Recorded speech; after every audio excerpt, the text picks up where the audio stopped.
Namaskar viewers, hello and welcome to Sansad TV. I am Tina Jha, you're watching Perspective.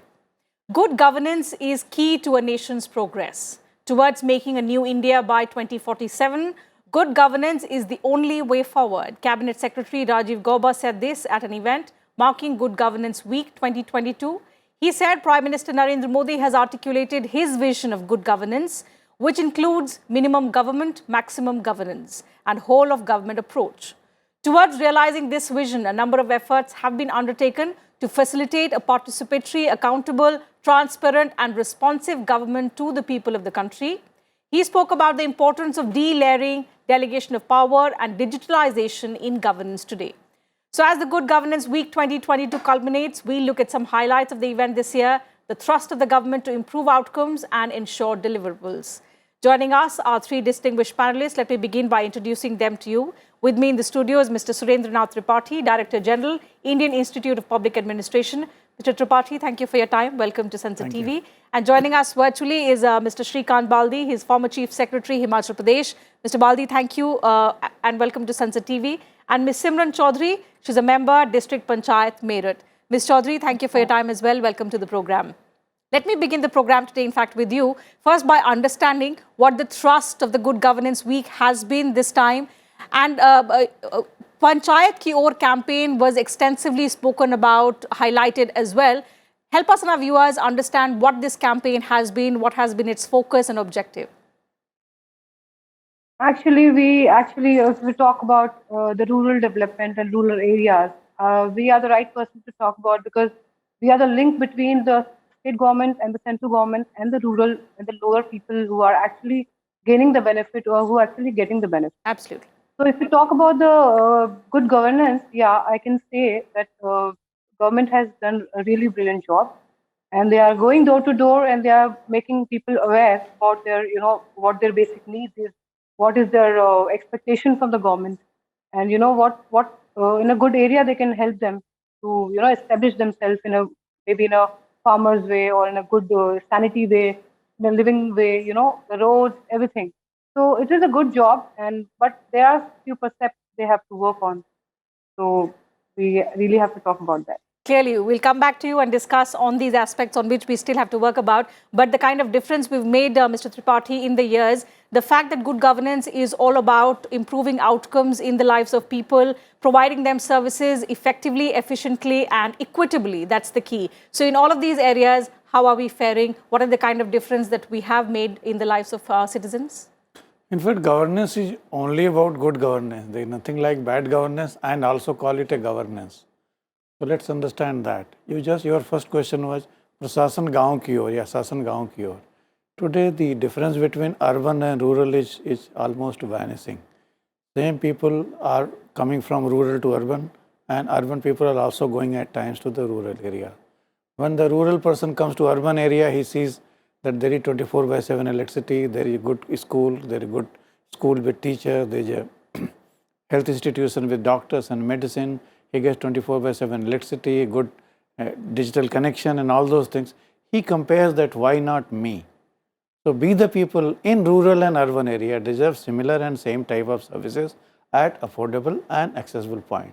So good governance, we are trying to re-imbibe this thing that you don't need to come to urban area to get the same service. Why not the same services are provided in the rural area? So that's the one thrust we should remember. Second thing about the delivery of public services. Now large scale digitalization is taking place. Earlier we were only digitizing. I mean whatever was being done manually, now it converted to computer. Now we have come to the second stage, what we call it digitalization. Use digital tools to digitalize the operation, look into the business process re-engineering, government process re-engineering, and try to do it differently using technology. Today now we are upgrading to the next level, app-based governance. Make your programs available to public writ large, be it rural or urban. If you want to book a ticket and make my trip, you can book it just from anywhere. Why not get the ration card from anywhere? Why not get your Aadhaar card updated? Why not get your One Nation, One Ration card and get benefit of ration? We have made poverty portable. So rural people can come to urban area and get the same benefit without being deprived of, without being searching for new cards and new address, this and that. So sea change has happened in governance, and all that has happened, we can call it good governance, because we are not only accountable, we are transparent as well. And as Prime Minister says, good governance is all about minimum government and maximum governance. If I could put it in Hindi, सरकार का अभाव भी हो, प्रभाव भी हो और दबाव भी हो. Government should be visible where it should be. Government should have enough right and privileges to enforce its will, and government should not be seen everywhere so that citizens' initiative, citizens' entrepreneurial capacity gets lost. Right. Today we are trusting citizen, and that is a new dimension of the good governance, which is being celebrated now for last couple of days and will be ending tomorrow on Good Governance Day. Lots of important points that you've made. Let me take them across to Mr. Baldi and understand the impact that minimum government and maximum governance has had in the last couple of years on improving outcomes in people's lives. The fact that government should not be present everywhere, yet it should be there when it comes to making the most difference to the citizen's life. How much of a difference have you seen that actually translating? It's good to actually discuss it in the studio and talk about the day, the events that mark the Good Governance Week, but actually is it translating into reality in the lives of people, especially if we talk about hinterland areas wherein people are still struggling for the basic services, the basic needs, Mr. Baldi. So what is the kind of difference that we have seen in that area? Thank you very much for this question. First, I would like to compliment Government of India for organizing this week on good governance on the birth anniversary of our former Prime Minister, Shri Atal Bihari Vajpayee ji. Good governance is a continuous talk and a continuous journey which I have seen in my service career. And the points which you have raised about improved service delivery, how that has made a difference, how minimum governance is taking shape, and how we are impacting the lives of the people. As Mr. Tripathi mentioned, finally, the good governance, every governance is a good governance, whether we are delivering good services to the people and we are making a change in their lives. Regarding the minimum governance, that the point you raised is a very, very important point. I would like to raise on that how we have the minimum government and effective government. I would like to give an example on this. In Himachal Pradesh, when we were looking into the various acts and controls, orders and rules, because minimum governance requires that we should have minimum act and rules and better governance. Then we were seeing to the Essential Commodities Act. The Essential Commodities Act require, and the various control orders say that you should have this much of stocks. These are the controls, and even Deputy Commissioner was fixing the rate of bread and other commodities. Now, the Essential Commodities Act was passed in 1955, and we had these act and rules and orders continuously prevalent. So when I was Principal Secretary and Finance Secretary, I had a discussion with the Honorable Chief Minister that time, and we found that Himachal is a consuming state, and we don't require these control orders which require stocking to be reduced and price to be fixed by the Deputy Commissioner. So we did away with the control orders, and that had a very positive effect in deregulation as well as improving the supplies. So we have to see how we can reduce the minimum government and have a better service delivery. The same thing is applicable because if we need to improve the public service delivery, we need to look into what are the issues in public service delivery, how that can be improved, and how do we redress the grievances. Now, redressal of grievances is very, very key component for improving the public service delivery. Right. And I would give another example in Himachal Pradesh, which has made a difference. In 2019, the Himachal government decided to have the CM helpline. Now, many states have a CM helpline, but how does it make a difference in the redressal of public grievances compared to earlier system? Earlier system has been very, very simple, that you give a petition to maybe to the district collector, to the honorable ministers and chief minister, and they are sent to the concerned officer. Now, what happens to them is not known to anyone, and the outcome is very poor. The person who makes a grievance, he doesn't know what happens.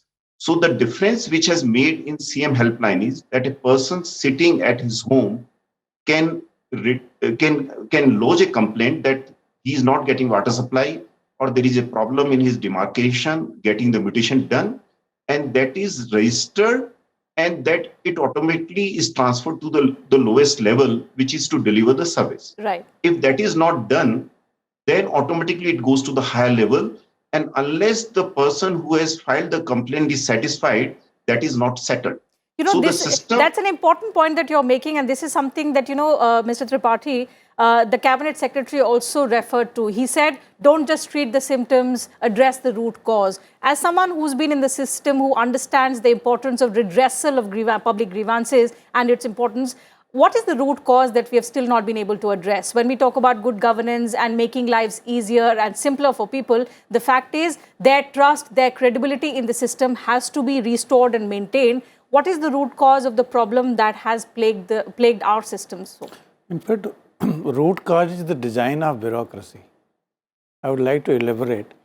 If we have a colonial past, when the bureaucracy as well as people both are mistrusted, you will like to provide every rule, how to do, try to eliminate discretion, try to bring uniformity. The Indian bureaucracy also became victim of this. You need rule and guideline to do anything and everything. Today it has become so excessive that government is making a claim that we are removing laws. Honorable Prime Minister said that every government comes say that I will make one more law, I will make this right, that right. And he has the audacity to say that I will remove and maybe annul laws. And today we will be happy to know, as my friend Srikant was telling, that every state government and central government both are trying to remove the laws which are becoming badhak in the development of the country. In our address, Cabinet Secretary himself said that 373 rules of the Government of India, including acts, have been deleted. More than 3,100 rules of state government, total 3,500 plus rules and regulations have been eliminated, and this is reflected in our ease of doing business index. We have gone up from many notch, now we are 63. Same thing is true in removal of act or annulling act, or 2,000 plus acts have been removed from statute books, which means only one thing, that we have started continuously trusting our citizen, be the people, and we have also removed discretion so that wherever it is needed, use digital, use saturation approach so that no need for exclusion error, let there be inclusion error, so those issues are sorted out. And we are also now trusting the bureaucrats, as I was telling you earlier. Street level bureaucracy has a lot of discretion, but public policy making requires evidence-based public policy making. So a lot of thing is going on at this level. You design a public policy which is digital friendly, which is DVT friendly, where discretion can be used only in worst case scenario, not in the all possible cases. So these are all symptoms of good governance, and those were the diseases of bad governance which we are trying to eliminate. Eliminating redundant laws, redundant procedures, and trusting both the public and public servant in delivering good public services as well as governance, because every service is not to be delivered, like law and order is not a service, justice is still not a service, but there could be many things which can be treated as a public service, ration card, passport and all those things. So we are trying to use digital where it can be digitized. We are trying to change the perspective of bureaucrat where it is hands-on or face-to-face service, and we are trying to eliminate the rules so that citizen become not only trustworthy, but government is forced to become citizen-centric. Then government-centric and citizen has to comply. Absolutely. Yeah. The aspect that we, the people of India, Ms. Chaudhary, we have to feel included in the system. We are part of the system. And as Prime Minister Narendra Modi says that, success of a democracy is impossible without the participation of people. So as the largest democracy, it's very, very important that everything revolves around the people. So if we are for the people, by the people, of the people, it has to mean it in real terms. And that difference can be brought about at the level in which you are working, in terms of making the people feel included, at the same time them trusting the government. So what are the challenges, number one, that you face from the citizens' point of view? The fact that they do not think that the system is credible enough, or the instances that erode their trust in the system, on which a lot of work is now underway? Oh, actually, ma'am, the problem is that, the policies which is made by the government, I would say, for the good governance, governor is always a good actor. They can eliminate or they can enhance any policy, but it should reach the main people around the villages they are living or around the cities they are living. I think the urban areas, people are getting good facilities and everything, but in villages we do have problems. I would say the government would be more transparent. They would be more. The people should be more satisfied. In the terms of, we can talk about small things like ration cards or a drinking water, a good drinking water. In our villages, we don't have drinking water. Every house has a boring water. So we are using a lot of electricity and we are wasting a lot of water. I would say I'm just giving a small example. So there are a lot of terms for the elder people, for the widow women. There are a lot of policies which doesn't reach to the actual people who are actually needy, I would say. In Uh, the medical terms also, there are a lot of policies for elder people who can have their medical checkups and all that. But I would say we are the link between, and we are at times we are helpless. We can't help the people because there are a lot of goof up. The transparency is not there.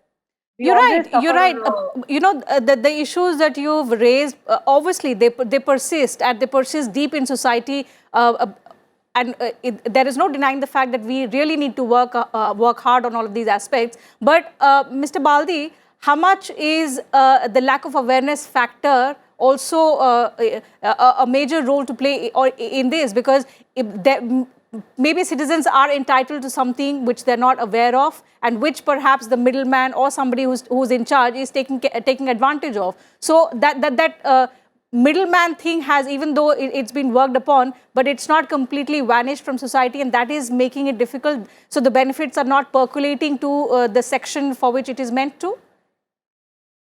No, lack of awareness is, I think, a major reason. Many people are not aware, as Simran just mentioned. And there is a need of continuous campaign, though we have a digital system now, IT system to spread the awareness, but still most of the people, because of the education level or maybe because of their backgrounds, are not aware. Right. So it's a continuous process and we need to inculcate this. I would also like to take your point on the root cause, because if you are treating the symptoms, then the issue of redressal of grievances and the public service delivery will remain there. So the root cause is, do we have the transparency, accountability in the system or not? How do we inculcate this and how do we have participation of the people? If these things are put, then we can resolve the root cause. But at the same time, every state government is doing something good to eliminate the root cause. And I would like to give an example of Himachal Pradesh. Like we have this CM helpline where we have got 2 crore calls in last three years. And then we have analyzed the various grievances, that what are the reasons that people are calling and what are the problems. When it was analyzed department wise, we found that water supply is a major issue. Then the second issue is with the revenue department. And it was found that water supply department did not have the adequate delegation to resolve the issues at the local level. And once that was done, many of the problems were resolved. So we have to look into the root cause, why the problems are arising. Right. Second thing I would like to say is we have to really analyze what is the reason of footfall in government offices. If there is a large number of people coming to the government offices, what is the reason? Why should people come to the government offices to get their services or any other work done? If that is analyzed, I think most of the root cause could be avoided. And that has been done in Himachal Pradesh effectively. We need to look into these best practices, spread them, and there are many good practices in all the states, but we need to learn from each state and spread all over the country. Clearly, you're right. And also another important aspect, Mr. Tripathi, is engagement with citizens. So perhaps what we have seen in the last couple of years is that the citizen feels part of the system, citizens feel part of the procedure which is underway. And that's perhaps made a lot of difference, for example, in the Swachh Bharat Abhiyan. So when the citizen feels part of the procedure, the change is faster, the transformation is clearly visible. This, when we talk about good governance and the larger umbrella, is not something that the government can manage alone. It needs citizen participation. It needs also coordination among all the stakeholders. And as Mr. Baldi said, the best practices have to be adopted. So perhaps that clearly is not happening in a state as vast as ours. How do we ensure that all of these experiences are seamless so that the outcome is something that we boast about? But you have rightly said that without Jan Bhagidari, we can't achieve success that we intend to achieve. And Jan Bhagidari or people's participation is being ensured through various means. When government says Sabka Saath, Sabka Vishwas and Sabka Prayas, we intend to say the same thing. And you have rightly said, the Swachhata movement became people's movement because people were associated. Right. Now same thing is happening in providing housing.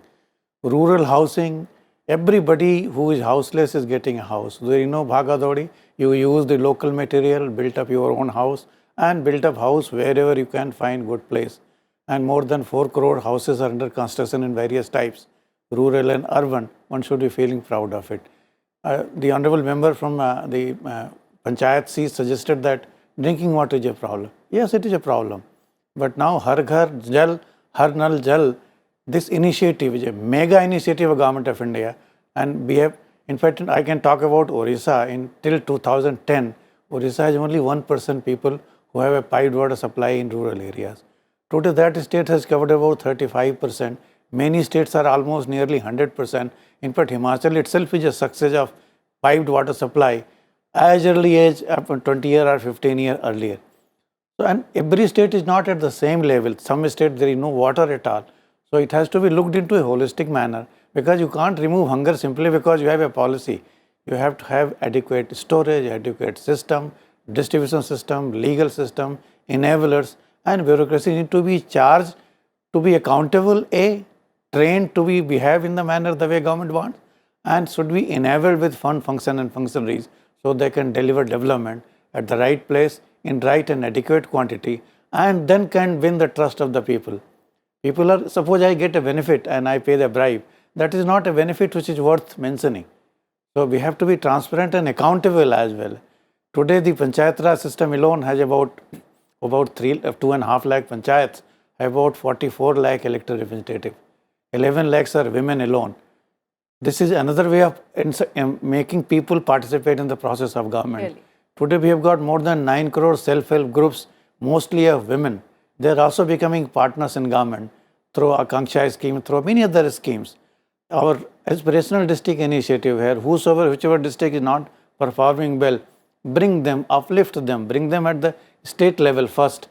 Micromanagement of those initiatives is doing human service, and now we are getting benefit out of it. So the initiative of good governance need not be seen through one lens. There are various lenses. One of them is good governance. Another could be adequate funding, adequate provisioning, adequate training, and all these things are part of good governance. Clearly, it's a wide ambit, and we can't have a one-size-fit-all approach. Ms. Simran Chaudhary, I'll take one last question, because Mr. Tripathi raised an important aspect of inclusion, and as someone who is a woman yourself, the fact that women who are 50% of the population need to be felt included within the system also. Panchayats provide them a platform to actually make a difference. How are you encouraging more women to participate and overcome these challenges that perhaps only they know best how to deal with? So when they are in the system, perhaps they'll have better solutions. That's right, ma'am. Actually, whatever the sir has said, that's partially right. I would say, sorry, don't mind, sir. But like the problem is that, we talk about women empowerment, but if you actually go to, that's again, I'm saying it depends on state to state, as sir said. You can't talk about one state, or you can't be particular about one state. But I'm living in a state, I can talk only about my state. No doubt the government has done a good job. Even we've seen the pandemic time, the COVID time, people have really appreciated all the help and all the awareness, all the medication that government has given. But if I talk about women empowerment, the girls are still not safe, ma'am, in our villages, or they're going for colleges, or they are working somewhere, or they're working after evening shift. You must have seen a lot of, definitely the crime has gone down after our Prime Minister Narendra Modi has taken the command in his hand, but still we need to work on, ma'am. There's a lot of talking about women empowerment and actually happening with the women, a lot of difference. You're right. But perhaps, yes, the larger point here is that with a diverse country like ours, with a geography and demography like India has, there are multiple challenges. So we have seen progress in some sectors, There's a long way to still go in some other sectors that you've rightly pointed out. The fact is, we've covered 75 years of our journey. Now we have new goals in which we have to all work together. So good governance is one of those aspects in which we require holistic participation and coordination of all stakeholders, as has been discussed with all of you on the program today. And we hope that, together, it's in a democracy like ours, the largest democracy, perhaps also the oldest one, we'll all have to work together to make India's story a successful one. Perhaps a developed country by 2047. That's Prime Minister Narendra Modi's vision. So that having been said, I'll have to wind up the program. Time allows me to take up only that much. Thank you once again, Ms. Simran Chaudhary, Mr. Shrikant Baldi and Mr. Tripathi for joining me on this edition of Perspective, sharing your thoughts, your views with us and our viewers. And to you viewers, thank you very much for your time. I'll see you same time on Monday now. Take good care of yourselves. Keep watching Sansad TV.